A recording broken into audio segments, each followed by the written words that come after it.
इनको फांसी वाली जगह ले जाया जा रहा था। उसी वक्त उसकी नजर ट्रांसपोर्ट ट्रक के उभरे हुए बोल्ट पर पड़ी। एकदम से दिमाग में भागने का प्लान आ गया। उसने जेब से सिक्का निकाला, उसे स्क्रू के स्लॉट में फंसाया और धीरे धीरे घुमाने लगा। उसका साथी तुरंत समझ गया और आगे ड्राइव कर रहे गार्ड पर नजर रखी। जैसे ही गार्ड पीछे मुड़ा, दोनों झट से नीचे लेट गए और खतरा टलने तक रुके रहे। फिर वो सही टाइम देखकर दोबारा उठ गया और काम जारी रखा। पहला स्क्रू ढीला हो गया। उसने सिक्का अपने साथी को दे दिया। साथी ने दूसरी तरफ वही किया। फिर दोनों ने बैरियर पकड़े हुए चैन को ढीला किया। अगले ही सेकंड दोनों ने जोर लगाया। पीछे का पैनल आखिर खुल गया। आगे बैठे गार्ड को कुछ पता ही नहीं चला। दोनों ने अपने पैरों को केबिन की तरफ टिकाया और पूरी ताकत से किक मारी। कंपार्टमेंट झटके से अलग हुआ और पीछे की तरफ फिसलने लगा। जमीन तेजी से पीछे छूट रही थी। उसने अपने साथी के चेहरे पर डर देखा, लेकिन आजादी के सामने हिचकिचाने की जगह नहीं थी।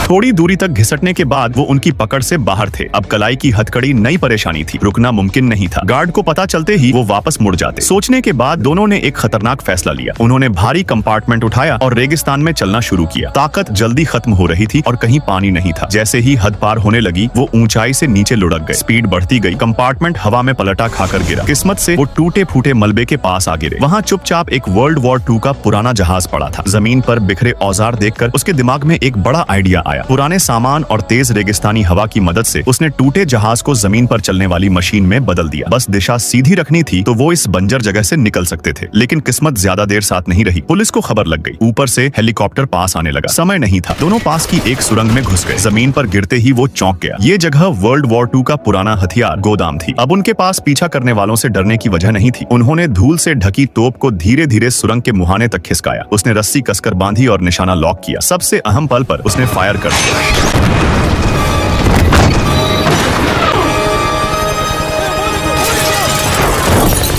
गोला सीधे हेलीकॉप्टर से टकराया, लेकिन कुछ नहीं हुआ। पायलट के चेहरे पर भरोसे भरी मुस्कान थी और अगले ही पल